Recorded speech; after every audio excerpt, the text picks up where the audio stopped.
This evening, unfortunately, the young lady who was scheduled to lead our pledge could not make it. So on the fly, I have asked some of our gentlemen that are here to represent the wrestling and basketball team, the captains of their team, to come forward and help us lead the pledge. So I'd like to welcome Skylar Decatur and Carlton Cherry to come up.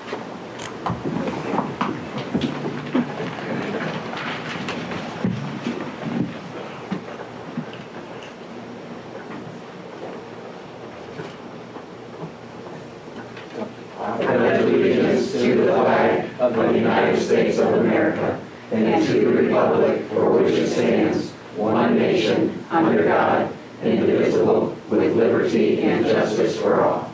Good job. I like that. It was coordinated. There was a go. Did you guys hear that? Does Mr. Williamson here take pictures? No, he's here. I can do that. Got it. Such a fine-looking gentleman here. Take the picture.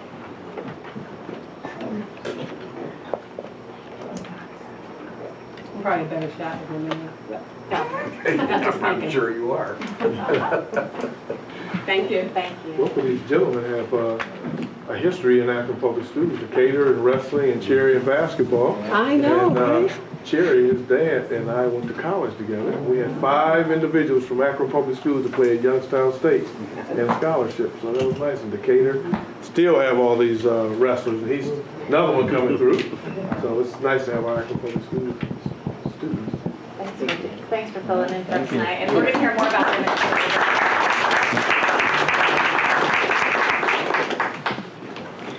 All right. Any community and school reflections from the past few weeks? I know we had spring break last week, which kind of cut down on our activities a little bit, but there's a lot going on. Anyone want to share anything that's happened since our last meeting? Go ahead, Tim. I got to participate in the cardboard boat races with Project Lead the Way. I missed it last year. I got to do it a couple years ago. It was fun once again, and I learned that cardboard gives paper cuts just like paper does. And I'm healed now from hitting the side of the boat a couple times. But it was a lot of fun, and we did not sink, and we made it all the way to the end. And you're very kind. He also beat my team by 1 second. And I think, did Cindy's team beat you by 1 second? I believe so, yes. So it was very, very close race with the adults this year. And the principal from STEM High School boat sunk. Again. We give him a hard time because the seniors build our boats, and Mr. Spack threatens them within an inch of their lives. He goes through the boats that day and checks to see which is the most sturdy and said, okay, board, principal, teachers, and we get the strongest ones. I think we could have put the whole board into the boat that I had because it was so sturdy. And Mr. Johnson, they have the freshmen build the STEM teams. So he's ended up at the bottom of the pool, I think, the last 3 years. Anything else you wanted to share, Tim? That's it, thank you. Okay, that was a fun day. Oh, okay. Also, that very same day was the recorder concert, April 1st, at the Akron Civic Theater. I know a few other board members got to be at that. I'm not sure. I believe Patrick is there also. And that was all of the 5th graders for Akron Public Schools, and we also had I think there was one parochial school from Cuyahoga Falls, St. Joe's was there, and it was with in connection with Carnegie Hall and the Akron Symphony, and it was a fantastic music lesson, and there is no more joyful a noise than the Civic Theater full of 5th graders with recorders. It was truly amazing, and they were all reading the music. They read the music and sang. They read the music and played their recorders, so they did a fantastic job, and I'm hoping we can do that again next year. I know the symphony really enjoyed the kids as well, so that was lovely.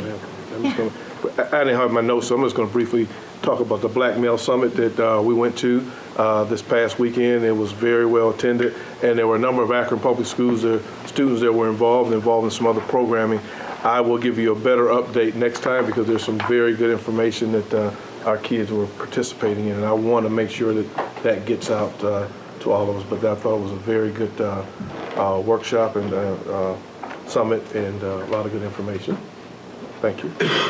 Yes, sir. And I went to the Project Gradness activity that they highlighted the activities going on with the Cleveland baseball team and, of course, the March Madness championship game.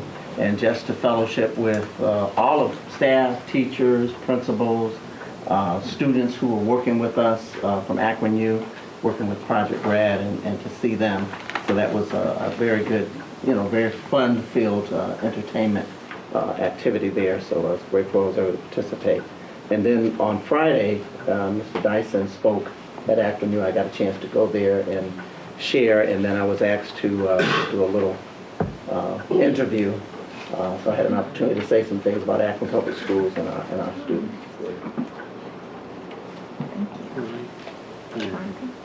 No, I attended Project Gradness tour, and it was really well organized. It was really good. I just I didn't get the opportunity, was out of town, but this past Saturday, the church recognized Reverend Walker, 40 years of pastoral service. Just wanted to say again, congratulations, and mostly thank you for your valiant service, not only to the church, but to the community and to this board. We honor you also. I was actually there, and here's a program for your information. It's a Yeah, very so make sure- well-attended, very great event. You're welcome. Reverend Walker, you had So tell us what you quite, said. What quite did the you say? weekend. What did I say? Did you say something really like thank all my board members, particularly Brian Cassims? Instruction policy. I just wanted to. Something like that. Okay. It was- It's all good. Don't lie. I mean, No. Say it. I shouldn't say lie. Because you would lie. 'Cause you're a Everything was pastor. nice. It was very well attended, and I appreciate the support of Akron Public Schools and the city. Martha Somerville was there for that, so I appreciate our collaboration, and the church. Things that they don't have to do, but they did. And I want to thank the board and your resolution, which you are going to officially, we are, I guess, going to officially sign off on tonight. So thank you so very much for being included in that. Thank you. Thank you. Very good. All right, we have no request to address the board, but we do have several communications and recognition. As I mentioned a few minutes ago, we do have the representatives from the Ellett wrestling team and the Ellett boys basketball team, who were both city champs this year. So if I could have, why don't we go ahead and have the wrestling coach come up first and talk about the team that you, or the gentleman you brought with you, and your team in general.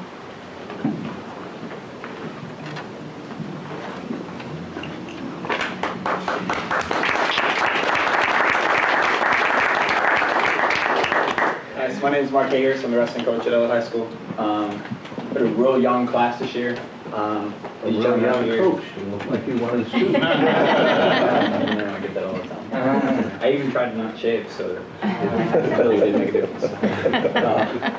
But two of these gentlemen are freshmen. This is Caleb Schramm. He wrestled 113 for us this year. Very high credentials coming in as a freshman this year. Went 20-5 on the season. Suffered through a couple injuries, didn't get to wrestle at sectionals. No doubt in our mind he would have at least been a district qualifier had he stayed healthy. Skyler Decatur is a sophomore. He wrestled 126 for us. He was a district qualifier. Led the team in wins, led the team in points scored, pins, well over 30 wins. Again, only a sophomore, 2 more years with him, with an opportunity to hopefully get to the state level. We haven't had a state qualifier since 2006, so it's something we're looking forward to. Matthew Smalley wrestled 145 for us this year. 6th place at sectionals, just fell one match short of qualifying for districts. Really turned it on towards the end of the year, won over 25 matches as well. They're all on pace to win over 100 matches in their career at Ellett. Hopefully all 3 can be state qualifiers, at least potentially state champs down the road. We finished 2nd in the tournament earlier in the year. That's our highest placement in a non-league tournament since 1997. We had 7 starters win over 20 matches this year. And again, we only graduate 1 senior. So really looking forward to getting them involved in the off season, and hopefully we'll be up here again next year telling you how how far we've come as a team and as a group and continue to grow. So we appreciate you having us today. Again, Kayla Schramm and Skylar Decatur and Matt Small. Great, thank you so much.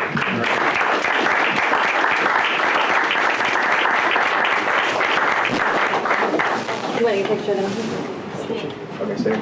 There. Photo walk. Did you want to get with them? Madam President?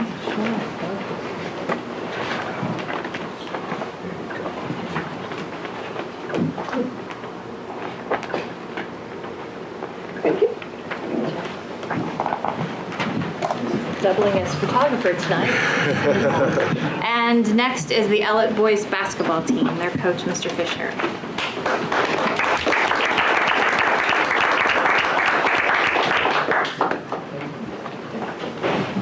We also brought 3 student athletes with us and represented Ellett really well this year, and we're moving in the right direction there, getting good kids, getting good students, getting good players, and changing the atmosphere there in basketball at Ellett High School. So we're developing well, and the two, Breon Brady here on the far right, and Carlton Cherry that you've already met. They were our seniors this year. Carlton was our captain, and they've led us the last 2 years. We have a 38-9 record over the last 2 years. We won a sectional championship last year and followed that up with the city championship this year. And I think we're headed in the right direction. These two, Carlton was honorable mention All-City. Breon was first team All-City, along with sophomore A.J. Guerreri that we'll have for 2 more years, and really looking forward to that for the next 2 years. So, like I said, these guys have really led the way to a lot of success and expected success now, and I think that's what we're striving for, that we expect success there at Ellett for basketball now, and I think it will stay there for a long time now. So we'll have another perennial good team in the city that we can be proud of and everybody can be proud of. So again, Breon Brady, Carlton Cherry, and A.J. Guerrero. Mr. James has something for Mr. Cherry. Yeah, since I can't remember anything, it was sometime in the recent past, there was a mayor's scholarship banquet. And Mr. Cherry was awarded the Sylvester Small Scholarship, named after our former superintendent. And it's for a student who has exemplary academics, and the amount of the scholarship is $500. I've already spent the money. I have 2 certificates for Mr. Cherry and a letter. The letter explains how you're going to pick up your money. We have to set you up as a vendor. The first certificate is an academic achievement award signed by both the mayor and George Charitos, the dean of the College of Engineering at the University of Akron. So it's your achievement award on behalf of the university. And the next certificate is just acknowledging the presentation of the Dr. Sylvester Small Scholarship to you. And again, that is in the amount of $500. So congratulations on the job.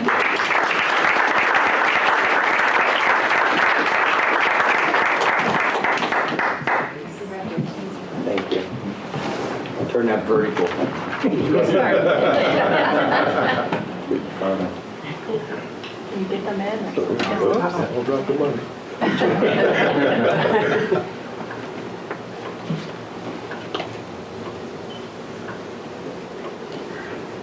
All right. Thank you. Thanks for coming. Good job. Thank you.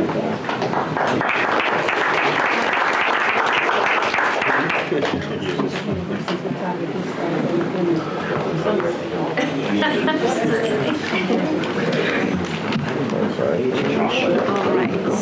The next order of business is we have a presentation on family engagement from a sibling. Look forward to the girls' basketball. I think they're next. Are they next on? I think they're next.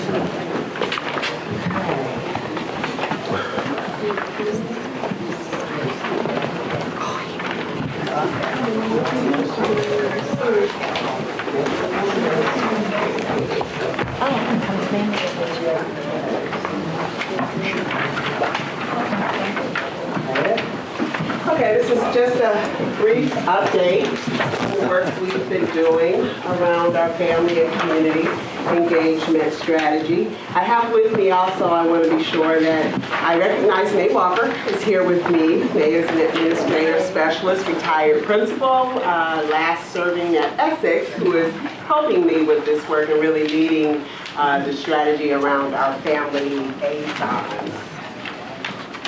So this is where we are in the district focus. Focus area 3, collaboration and engagement with external stakeholders. Really focused, intentional contacts with parents and strategies around that, as well as maximizing our community and business partners to support student success. There are really 3 strategies that we are working through where our family engagement work is concerned, and the first is around the APS family liaisons. We have created a learning community with our current liaisons and partners who are working with parents so that they are learning from each other. They are sharing information with us on best practices. They have helped us to craft a new job description, which will be coming your way soon via Jackie Hoynes in the School Improvement Office for approval this year. And they have given us really the next step in restructuring their work. They recognize that they want to be more focused, more intentional in connecting and supporting parents, and that they would like to see greater oversight, more professional development and opportunities to increase their skills, which we're going to start to roll out in August. And then being data-driven, being sure that we look at the information we're collecting throughout our district to help guide our work moving forward. So you know that we administer the Youth View, grades 5 through 12 across the district, to look at our adult relationships, our peer relationships, our school climate, our college-going culture, our future stories. So we're looking at that data to determine where we place family liaisons, what kinds of plans need to be in place for the work that they're doing in the schools and clusters they'll be assigned to.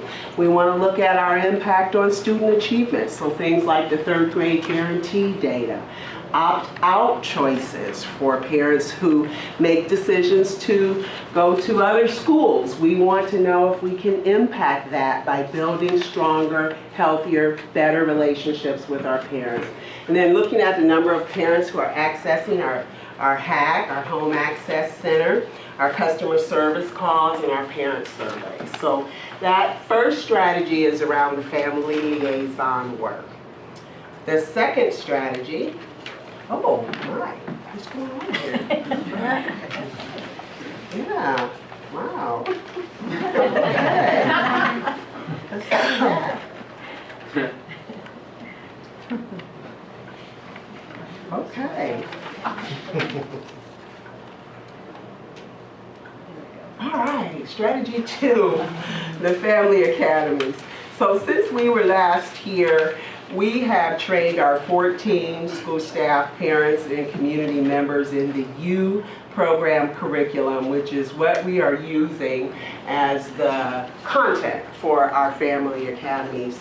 And I've given you the copy of the program approach, which really is a holistic approach to meeting the needs of our families around academic achievement, physical health, social well-being, emotional well-being. And so our Family Academy curriculum, the U program, which really stands for You, Your Child's First Teacher, is a comprehensive approach to support families in ways that support their student success in the center and can address these other needs that they might have.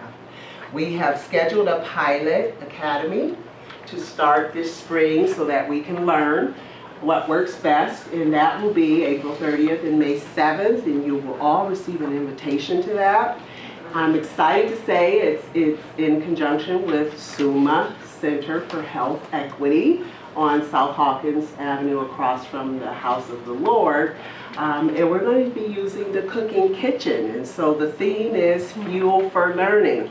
So we'll talk a little bit about how we incorporate our partner connections into the Family Academy, but SUMA Health System is our first, and I'm excited about that because we know that physical health impacts academic learning, school attendance, and lots of other things, behavior, so that we can begin to address some of the physical needs of our students and families that we hope will impact learning.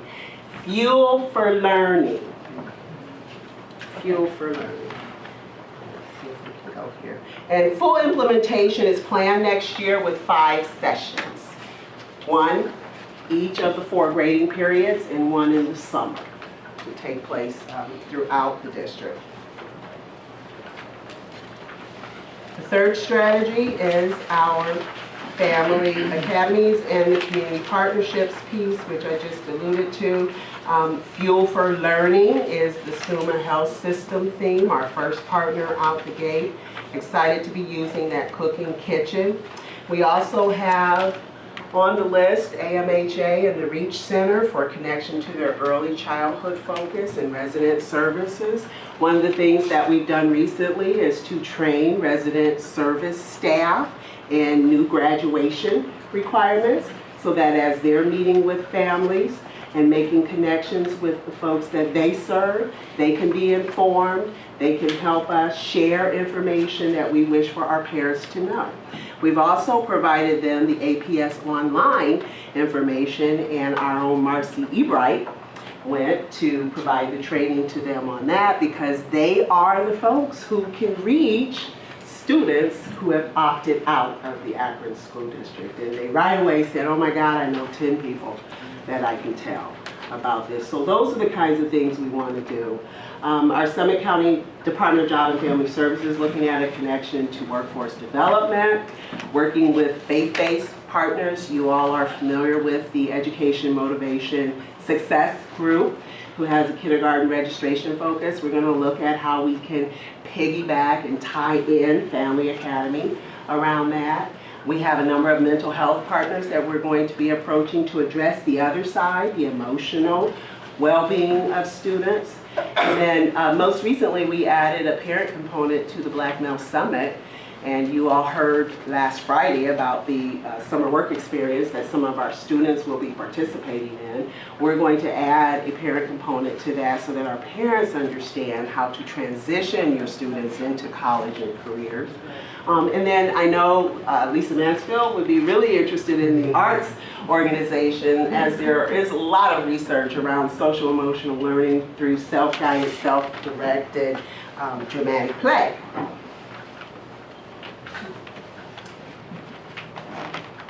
And that's it for me, folks. If you have any questions, I'd be happy to answer them or talk with you at another date and time more extensively.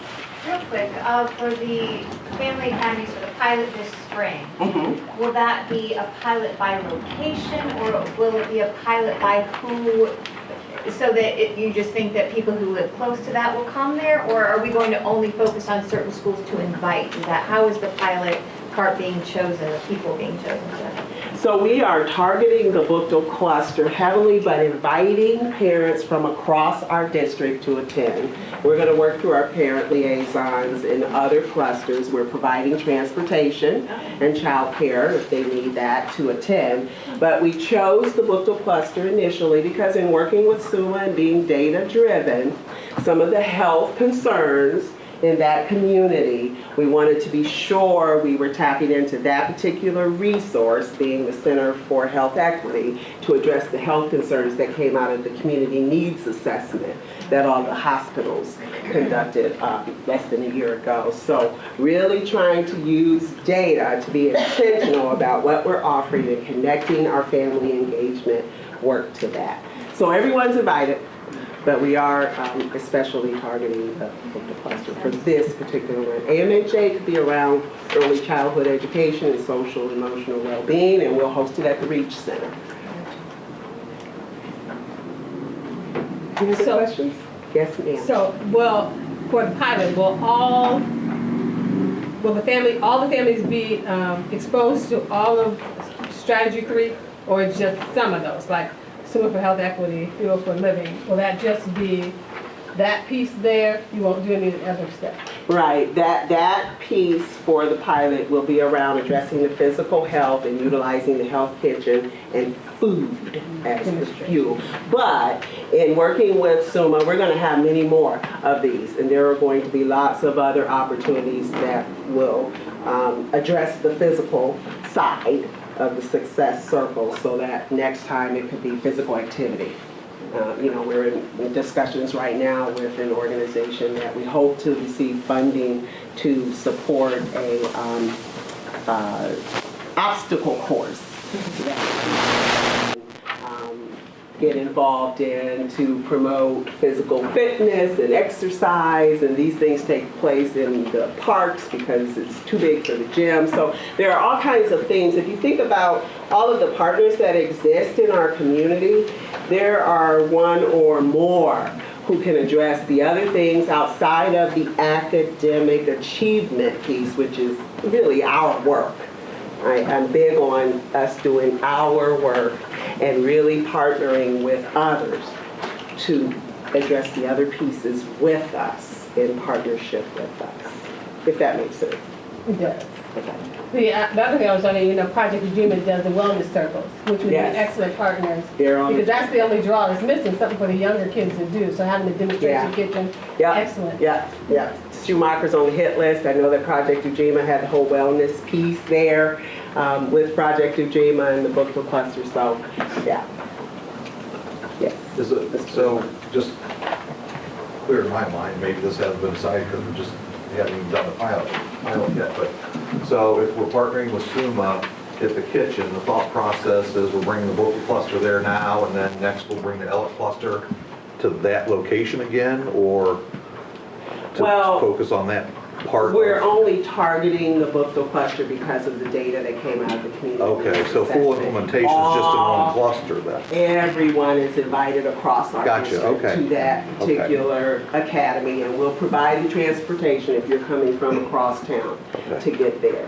Our next SUMA one could be around health checks, and maybe we bring the mobile van to a community center and host a family academy. I mean, I'm just thinking about what could be done, and it's really wide open in terms of what we can do with our partners around this work. Yes. I just wanted to make a comment. I think it's good that we're getting these parents involved because it's part of parent education, and parents need to be educated. And some know, but it's always something we can always learn. And we know how important it is to have the parents in the child's life, especially for education and even wellness, because I go back and even I look at my history, and sometimes you don't know the health needs that are really good or really bad. I mean, eating some things are really bad for you, and you're eating it and you're thinking it's okay, but it's really not good for you. So I think it's very good to get the parents involved. It's going to really, really help the kids, I believe, and I'm glad that is happening. Although I've talked to them about those Funyuns a long time ago. I still ate them. The other thing is it's a model that's sustainable. Part of the challenge, I think, for parents is we have these great ideas. We say, hey, come over here and get it. But when it's in the community, it also develops them to resources that are right in the community. That's a really nice kitchen. It's a really nice facility for wellness activities as well as cooking demonstrations. So Yeah. I like the model. I think if we think about community learning centers not just being a place, but a theme, a way that we engage people. I think you can put that on a button and it would sell. So I think you should Child say- Family Awareness Month. The button. I do have to give a shout out to May for choosing the U curriculum there. She did the research and found the right fit for us. Everything that we cover in the Your Child's First Teacher curriculum is aligned to our new learning standards. So all of the pieces we cover in the academic achievement side is tied to English language arts, math, science, social studies. So that's it for me. Thanks, Madam Walker. Rather than having me move, just to move again, Ms. Sims, would you like to introduce our next speakers? I'd be glad to. Okay. Last week the board approved new curriculum material, the collections edition for language arts 6 through 12. We have here with us today do a presentation to wind down, when, I got this. I know really what you guys say. No, just kidding, thank you. To do a presentation on the materials that you guys approved last board meeting. Thank you, Mrs. Sims. I'm really excited to have this opportunity this evening to share with you the new secondary curriculum that you adopted, collections, at your last board meeting. But before I do, I want to take you on a journey that we went through leading up to this adoption. So as you know, that our mission is to prepare each child for success. So in order to fulfill that mission, there are 3 focus areas. And I'm going to focus and hone in on the first focus area that pertains to rigorous teaching and learning. We know that the instructional core is the most important in our district. That has to do with the teacher, the student, and the content. And our current adoption is not aligned to the new standards. So we knew, and thank you for adopting this new curriculum, because we live in a digital age. The current adoption has been 11 years old, and so much have changed, especially in the area of technology. Our students need a blended learning. The instructional materials need to be more digital so that we can meet the students' way of learning. I always give an example of my daughter, who, I'd never taught her a day how to use the iPad or the iPod, but now she's even more fluent than me. She learned on her own. So we know that our students are ready, and so I think this material is going to be wonderful for our students.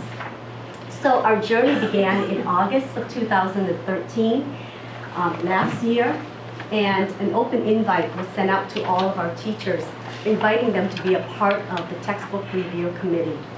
We had 65 teachers that responded to the invite. So textbook committees were formed in grades K through 12. For secondary, we had 29 teachers that were a part of reviewing the secondary materials. We had 8 publishers that we reviewed the materials. The materials were sent to all of our teachers. They spent countless hours really looking at the materials. This was all volunteered outside of their workday. So we had a rubric, a really rigorous rubric that our teachers scored against the materials when they're reviewing it. Our rubric was designed based on the publisher's criteria. This was a document that was designed to help publishers to ensure that they are creating the materials that's going to meet the expectations from Ohio's new learning standards. So the rubric really had 9 components in there that we really looked at. For example, some were the knowledge of academic vocabulary, the quality of the text, the tasks that we're asking our students to do. So when the teachers evaluated the materials, after they evaluated and gave it a score of 1 through 5, we analyzed their results. We looked at everything because, in some publishers, they have some areas of strength and some areas of weakness. But after looking at the overall of everything in the rubric, our chairs submitted their top 3 publishers. And once they submitted the top 3 publishers, we invited them the week of February the 6th through the 16th to come and do a 2-hour presentation for our teachers. So not only did they evaluate the materials, they have the opportunity to hear the publishers and allow them to do that oral presentations while the teachers really check closely and carefully to make sure that the materials is right for our students. So after that rigorous review and the presentation and all of that, our high school and middle school teachers unanimously selected collections as their #1 choice, followed by Pearson Common Core. The teachers knew that after this review that it would go to the tech review to make sure that the products that the publishers have is meeting the compatibility, the infrastructure of our in APS. So our tech review spent many months, starting last March all the way to this October, reviewing all of the materials. They talked with the publishers, communicating with them all the different products that they have. to make sure two key things. How does this product accomplish to deliver instructions in ways that are previously unconceivable? The second question was, how does this platform integrate into our existing technology infrastructure? So if the publishers, they asked both publishers if there were things that they were missing. They even went to look at their roadmap. What is your roadmap for plans?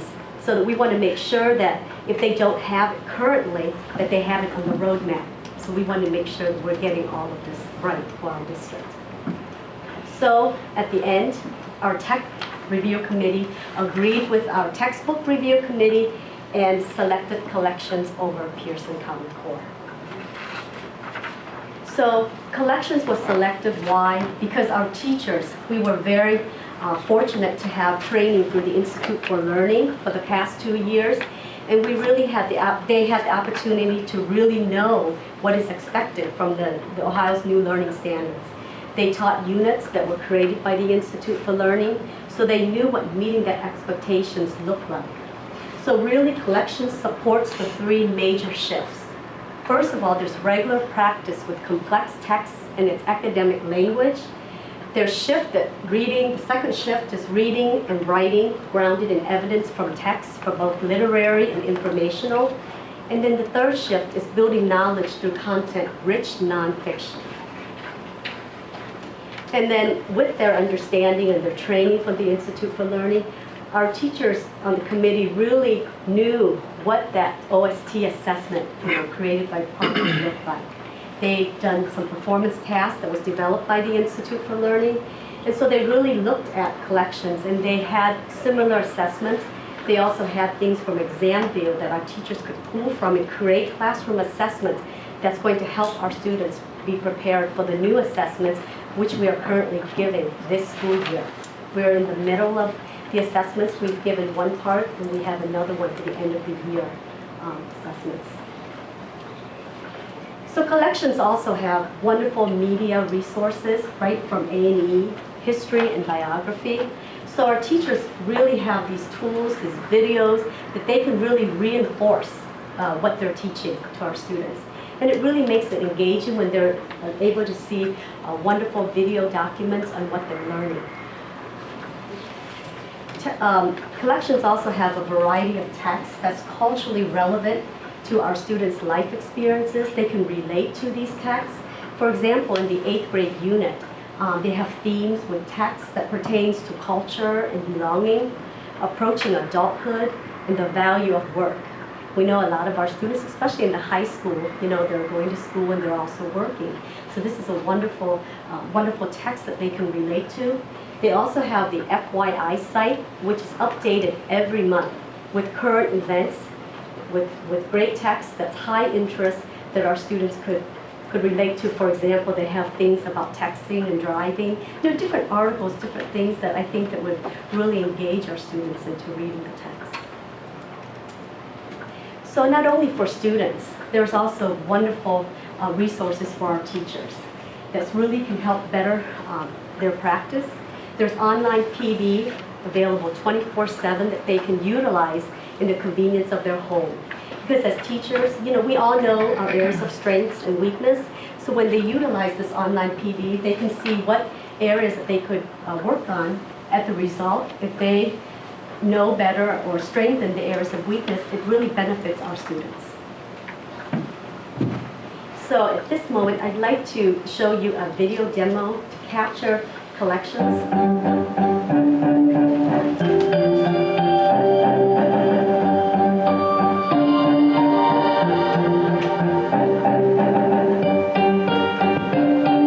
Introducing Collections, the new Common Core-inspired English language arts program from Houghton Mifflin Harcourt.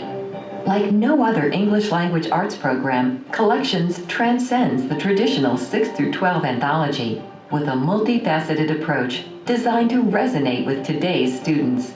So, what does the future of English language arts instruction look like? Collections goes beyond the expectations of a traditional text. While the focus of instruction is the analytical close reading of challenging texts, the instructional delivery is print and digital, or an all-digital approach.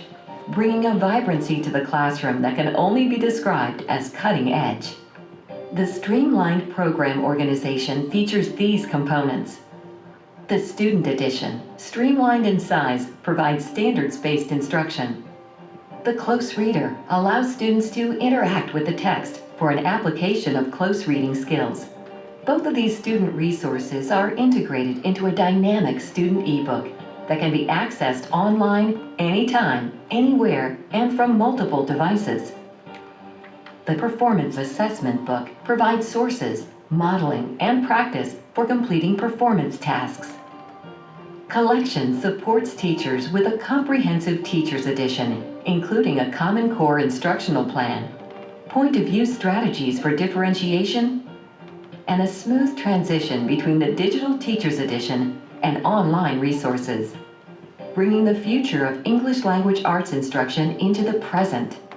In addition, the media resources, such as history, A&E, and biography, are seamlessly integrated into the program in student and teacher digital resources, making instruction relevant. What does the future of English language arts instruction look like for 21st century students?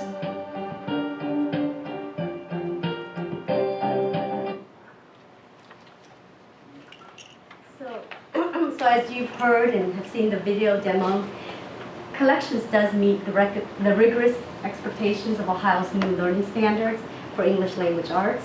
The curriculum is designed to really help our students analyze complex texts, extract evidence, reason, think critically, and communicate thoughtfully, the must-have for college and career.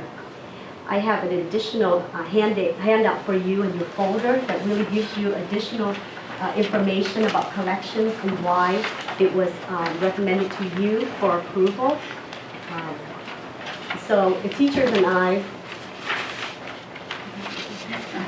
are very excited to make this jump together because we know, yes, it's a shift, but it's definitely going to prepare all students for success. As I've shared with you in the district visual at the beginning, that our mission is to prepare each child for success. Thank you. Thank you. Questions? Yes. On the piece that talked about cultural Yes. concern, I noticed the sample you gave popped up Harriet Tubman. Yes. But do we also, when committee looked at it, are Native American, are Asian, Yes. are we have- Hispanic? Are there issues there? For us in our community, we have a growing Asian population. Is something there that they can relate to, they can see themselves in the language art, in the material, so that it becomes culturally relevant to them. I know that's why we really liked Collections, because of the variety of texts that I think, because we know that APS is a very diverse student population, so we wanted to make sure that the different texts have all those different varieties of culture so that they all can relate to it, yes. Yes. Had a lot of questions this week about snow days and missed time in instruction and things like this.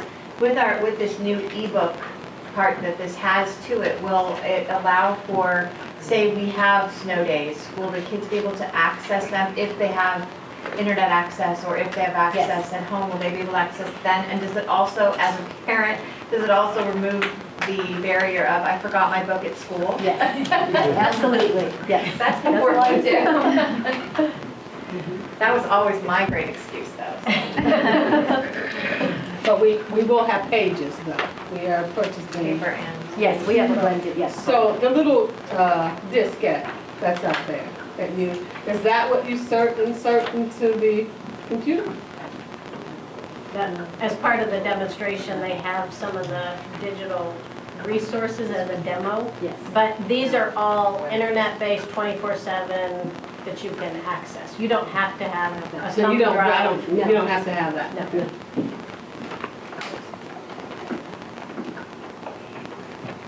You know, I like the part that, when you read history, it can be kind of stale. I don't know, but the animation piece really engages. I was at the Georgia Aquarium, and they had this little 4D. And I probably, if I wasn't in the movie, because it was so like you're in it, they threw water on me and stuff, I probably wouldn't remember anything they said. But because of that, just being in the movie and remembering those specific times they threw water on me, it kind of brought, now I know not to throw stuff in the lake anymore. But yes, that's why we really like collections. Right, that's Thank you for giving us this opportunity. Last question. The McGraw, did they have similar? The Pearson? The Pearson Common Core? The second. No, I was wondering, are all of them moving in a direction? You have McGraw there too. Do they have similar? Digital Yeah, Yes, all of them have this. yes, but not to the level of collections. Thank you very much.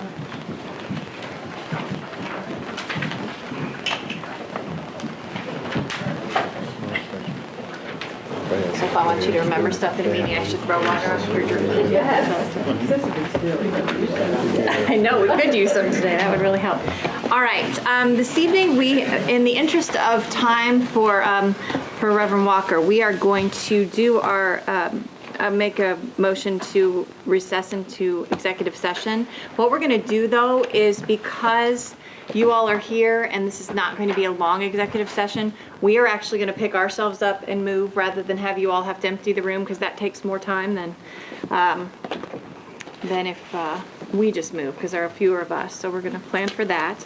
So I need a motion pursuant to Ohio Revised Code, Section 121.22G1, to recess into executive session for the purpose of considering an appointment of personnel or an employee of the school district. Moved and properly seconded. Did you get that? Mr. Alexander. And Reverend Walker? Was it Reverend Walker or Tim? I'm sorry. Oh, did you say this? You seconded. Okay. Any discussion about that? Is everyone all right with us getting up and leaving? I just thought it would be easier and faster. Okay. Hearing none, roll call, please. Reverend Walker. Yes. Mr. Alexander. Yes. Mrs. Mansfield. Yes. Mr. Miller. Yes. Mrs. Sims. Yes. Okay. We will be back in just a few minutes.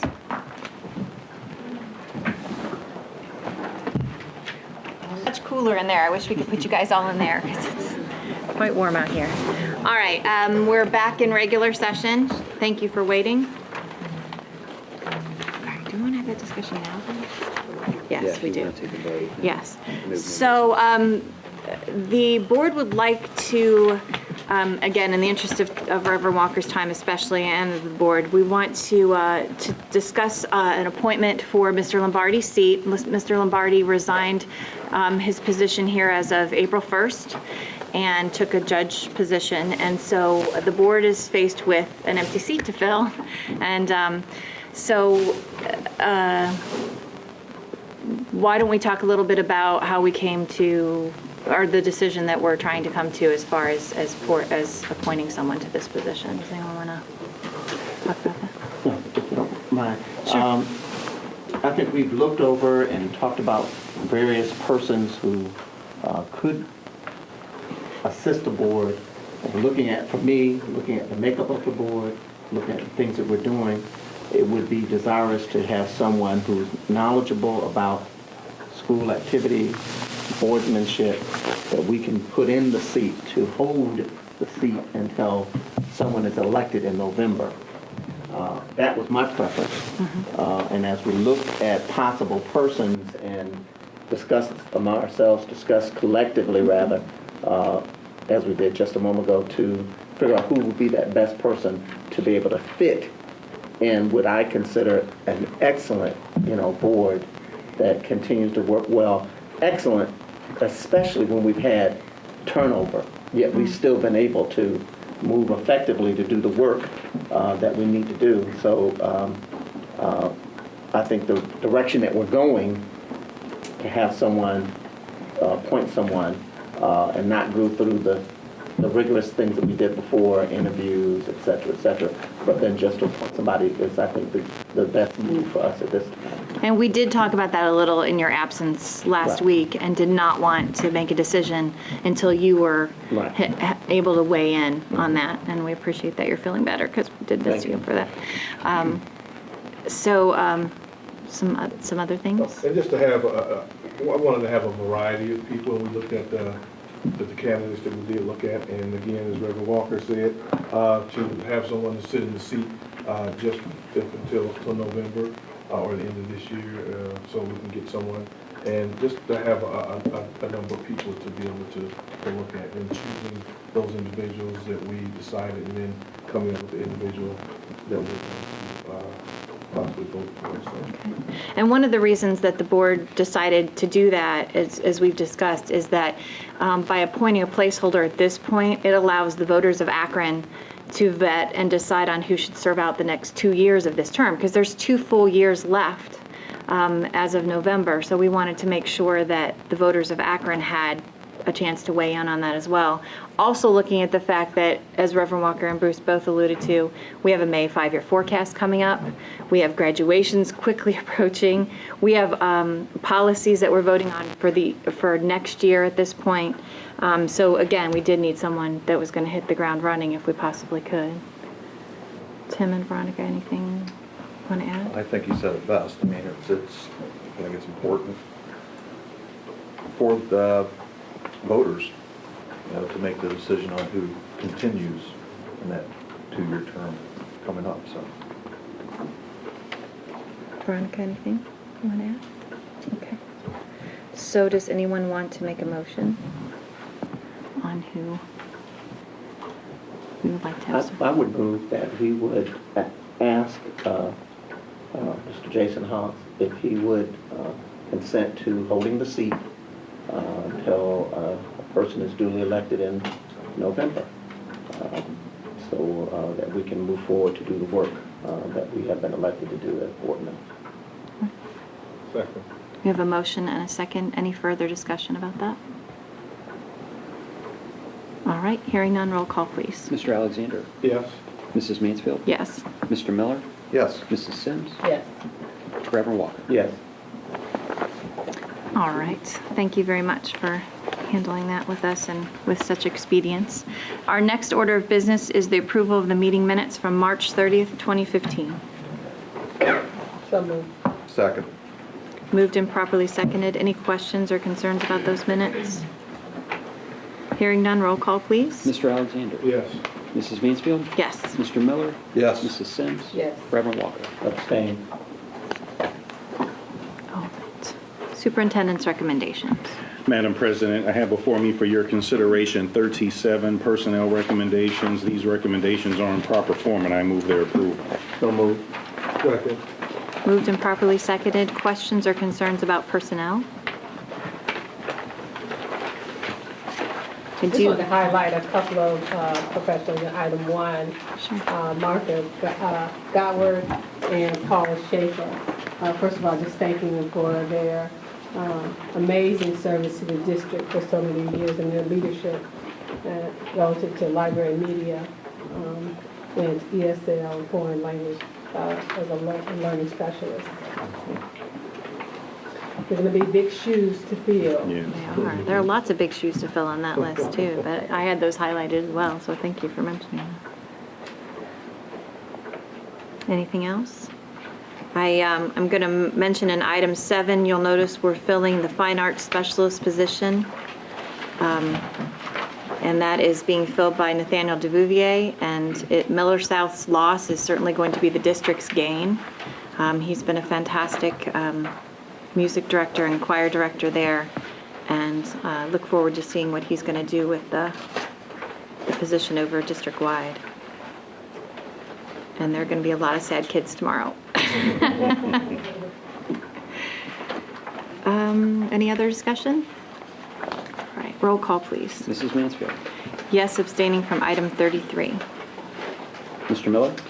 Yes, abstaining from item 34. Mrs. Sims? Yes, abstaining from item 35. Reverend Walker? Yes, abstaining from item 36. Mr. Alexander? Yes, abstaining from item number 31. And Madam President, I would like to point out in item number 37 that we regret to report the death of Linda Goff, who was an educational assistant at Bettis Elementary School, who passed away on Friday, March 27th. She had been an employee for 30 years with APS. Thank you. Next, Madam President, I have before me for your consideration 3 motions and 10 resolutions on the consent agenda. These recommendations are in proper form, and I move their approval. So moved. Second. Moved and properly seconded. Any questions or comments about consent? All right, hearing none, roll call, please. Mrs. Mansfield. Yes. Mr. Miller. Yes. Mrs. Sims. Yes. Reverend Walker. Yes. Mr. Alexander. Yes. And finally, Madam President, I have before me for your consideration 19 business affairs recommendations. These recommendations are in proper form, and I move their approval. So moved. Second. Moved and properly seconded. Questions about business affairs? I want to thank Mr. Miller for his questions today. Those were very helpful to flesh out some of the details for us. Thank you for that. I also wanted to point out in item 14, I had a question about that Mr. James mentioned to me. That's a walking challenge and a wellness program for staff. So that's a nice thing to have. Any other comments or questions? Hearing none, roll call, please. Mr. Miller. Yes. Mrs. Sims. Yes. Reverend Walker. Yes. Mr. Alexander. Yes. Mrs. Mansfield. Yes.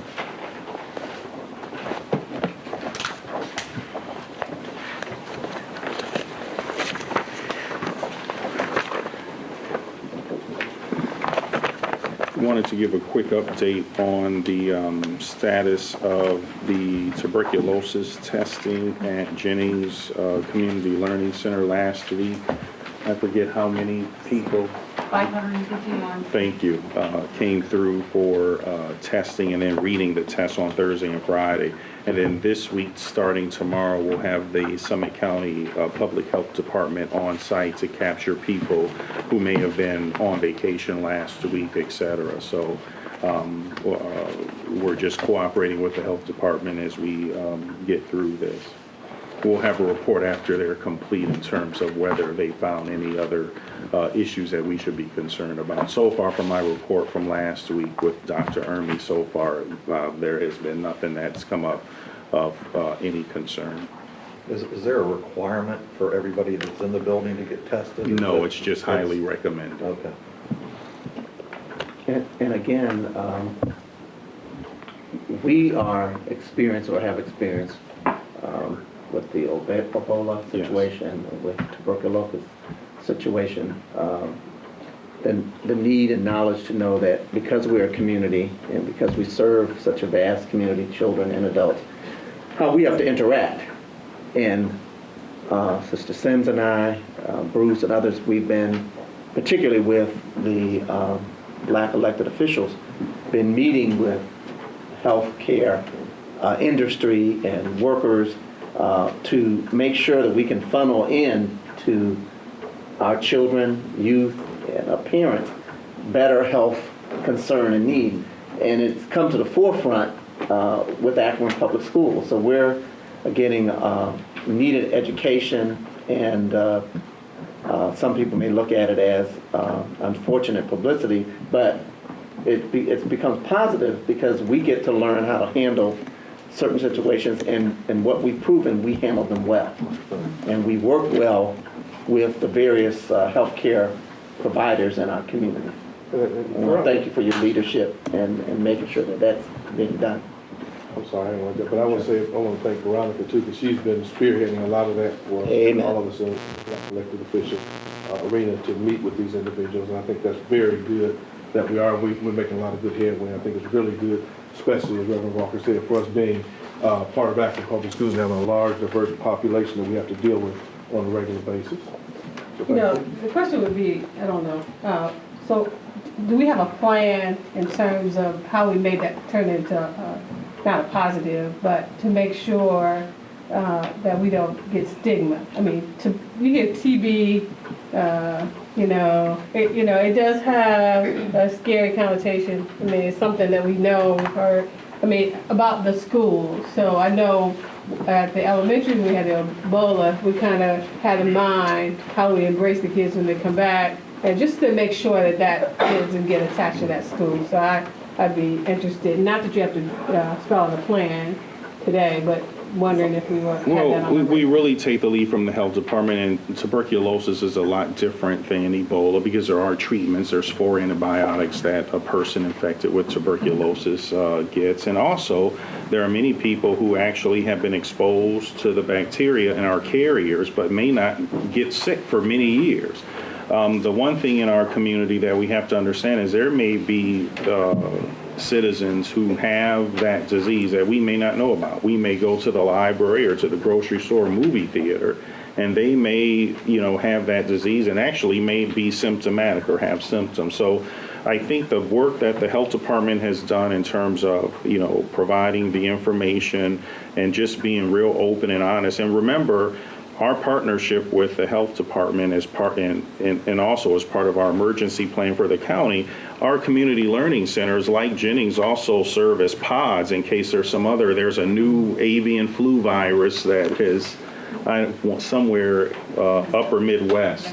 Yes. So if that happens to come here, we would actually have our CLCs open to work with the health department to do those mass inoculations. So we have provided information to the community at Jennings about, tuberculosis and what people need to be aware of. Had a great meeting with the staff before break in terms of, them coming in and getting tested. So I think, sometimes there could be issues with stigma, but I think from what we've seen in the media so far, parents have been, understanding and fortunate that we provided the opportunity in working with the health department to get them tested. So if there was an issue, we could really hold it at bay pretty immediately. So I'm real proud of the fact that in Summit County, I think we have our act together in terms of our partnerships and how we collaborate and work with everyone. And certainly the elected officials have a lot, to do with getting the word out to other constituents in the community so they know the correct information, to pass on to the different communities within Akron. And I think the key is education. When I was in elementary school, the same thing happened. I sat next to a youngster who was diagnosed with TB, but it was the education. They shared that with everyone.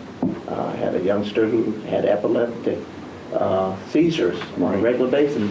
They shared that with everybody. We knew when something happened to the youngster, what to do, how to try to assist.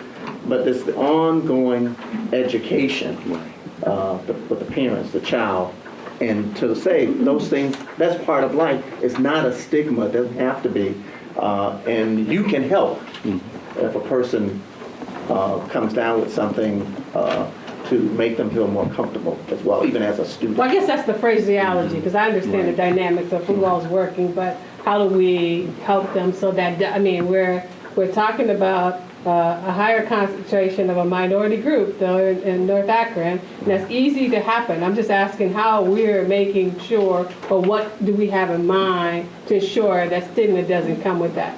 And I agree, education and turning what could be negative on that community in particular by educating them, and so they're equipped to kind of combat some of that. So I guess that's my question, and not all who's working. I think part of the education too is making people aware of the partnership with Summit County, because social media, I was watching this conversation go down this rabbit hole of how we should have quarantined everybody in that building. And once I finally told them that's a health department, we have absolutely no power to do that kind of thing. That was the end of that. That put a stop to that. Because if you remember during the Ebola thing, there was a lot of second guessing of the health professionals, and they turned out to be right. It's really about contacts and people who were in close proximity. And we just, work with those professionals and take their lead. And our responsibility is to make sure we're getting the information out to our parents. We're doing what the health department's telling us. Exactly. Encourage everyone Yes. who's in this school, Yes. teachers and students, to go and get tested, which is the most important thing to make sure that everybody is safe. And over 500. So the word and mechanism has been very, very positive. In 5 different languages. Yeah. So we made sure that the language translation was equal to what they could understand. I think I know too what you're talking about though, because there can be, I can remember a few years ago there was a national story about a high school in Canton that shall remain nameless, and it got a reputation for 1 year of students. So what we want to make sure is that education going down to, is it getting across the district as to what TB is, or do we just concentrate that education on that Right, population? because it's so easy to do because they have a higher concentration of minority students over there. That, To blame someone. Yeah, to have somebody to blame. So that's all I'm concerned about, is that we're doing, and it's just not really just about that schoolhouse. It's really across the district to make sure that they have the education, so I appreciate it. Right, I think I understand. And maybe that's even those elementary schools that feed into that middle school, so that there's already that transitional gap where you lose people because, and then all you need is one person to say, well, I don't want them to go to that middle school because that's that TB school. Right, exactly. So educating the feeder schools as well as to how that, hopefully you've got some trickle down from younger students who have siblings, but I understand what you're saying. Makes sense. Okay, anything else? You have something else? No? All right. I know Reverend Walker, I'm going to pass these out so you make sure you get one. As the president's report, I want to remind, you got one. I want to remind the board that graduation's coming. These are graduation dates that we have for right now. What is generally the policy is you do the one that falls into your cluster. If that doesn't fit with your schedule, if we can just trade off, between each other, that works great. And I went through today, and if I got everybody's correct, I don't think anyone has 2 that fall on the same day that are theirs or something. So, but if you have a niece or a nephew or someone that's in your family that's graduating from a certain high school and you don't want to miss their graduation and it might be the same day, please let us know as soon as you can, because we can, sub each other out and make sure that everybody's graduation gets covered with a board member. And then I wanted to also extend thanks to the Summit County Health Department. What a year it has been.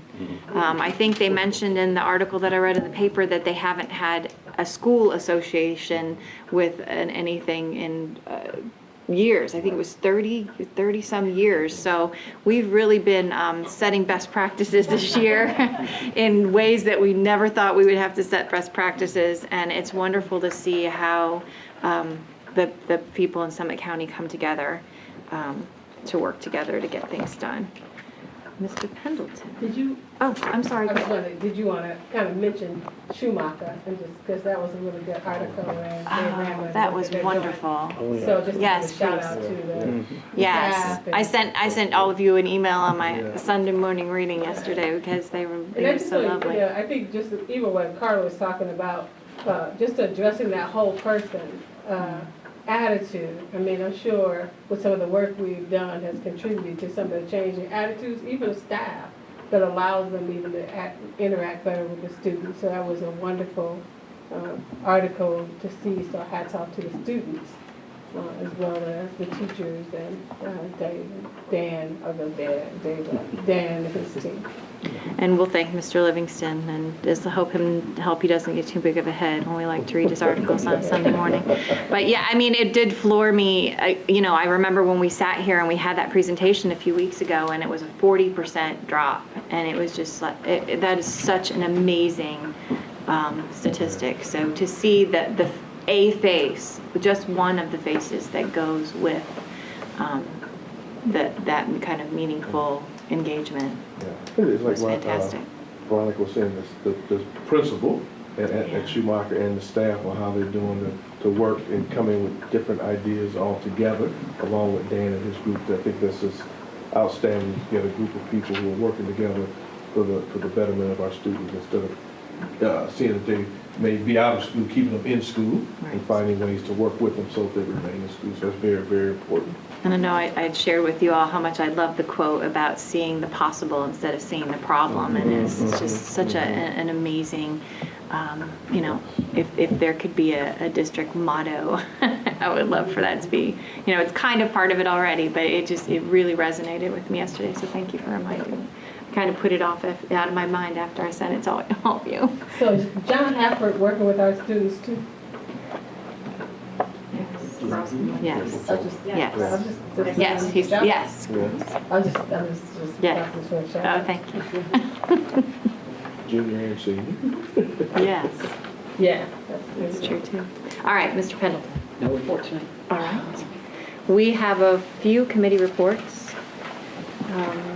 So shall we start with you, Mr. Alexander? Yes, for the third and final reading, I have policy 5330, revised use of medications, policy 7530.02, which is new, is staff use of personal communication devices, policy 7540.03, which is revised, student education technology, acceptable use and safety, and policy 7540.04, which is revised, staff education technology, acceptable use and safety. And I would ask that we have a motion to accept these. I so move. Is this these are the first? First reading. These are first readings. I'm sorry, first of third. I'm sorry, first of third. I read third. I apologize. Strike that motion. You're jumping ahead there. I'm moving too fast. You are. All right, so that was for the first reading of those. Anything else from legal and policy? Is that it? That's it. Okay. Finance. Mr. Miller. No report tonight. Okay. Anything further from instructional policy and student achievement? Just the instructional improvement in-service day calendar for 2015 and 16. It's pretty much the same with one exception. That's the election day, November 3rd. There will be an instructional improvement day. I think for parents sometimes seeing instructional improvement days, it's like, what? Another day. But, it's so important that we not wait, particularly right after those assessments, to allow our teachers to come together and kind of review what happened. I think by doing that, it allows us to catch things early. We need to do interventions, if we need to look at best practices that we can probably push out throughout the entire district, so we know they really have place and they're necessary, particularly in this data-driven world we live in and forever testing environment we live in. It's so important. So that's the calendar for 2015-16. Okay. Do we need a motion for, I so move. All right. This is a motion to approve that calendar. Yeah. Okay. So we've got a motion. Oh, it was in the consent? It was already consent. Yeah, it was already in consent. Okay, I was going to say. Do it anyway. Give it an extra. I can have you do this twice. All over the place. Before I leave, and Yes. you're almost finished, but before I leave, again, as I said, I want to thank the school board for your presence at the 40th celebration. Thank you for the superintendent. And while we were there, some of you knew and didn't know my daughter was expecting. And 2 a.m. Sunday morning, she called and said she was on her way to the hospital. So Sunday, she delivered a baby girl. So within all of the wonderful excitement of the celebration, we received a baby girl as well. So come 5 to 6 years, Akron Public School will have another student to educate. She must be in your program by 8 hours then? I saw your grandchildren are all listed. Right, and she's not in there. Baby She's not in there. Yeah. Yeah, she was the baby to be named later. To be named. Thank you. Well, while we're speaking of that, we're going to go ahead and vote on that proclamation. So I know you have to go, so we're going to do that. I wasn't sure if I in could your vote on it or not. I don't know. No, you all take care. Thank you. So I need a motion to approve the proclamation for Reverend Walker. Moved and properly seconded. Any other accolades? All right, hearing none, roll call, please. Mrs. Sims. Yes. Mr. Alexander. Yes. Mrs. Mansfield. Yes. Mr. Miller. Yes. All right, there's no unfinished business. I think we took care of all that. So we just need a motion to adjourn. So moved. Moved and properly seconded. Roll call, please. Mr. Alexander. Yes. Mrs. Mansfield. Yes. Mr. Miller. Yes. Mrs. Sims. Yes. Thank you, everyone.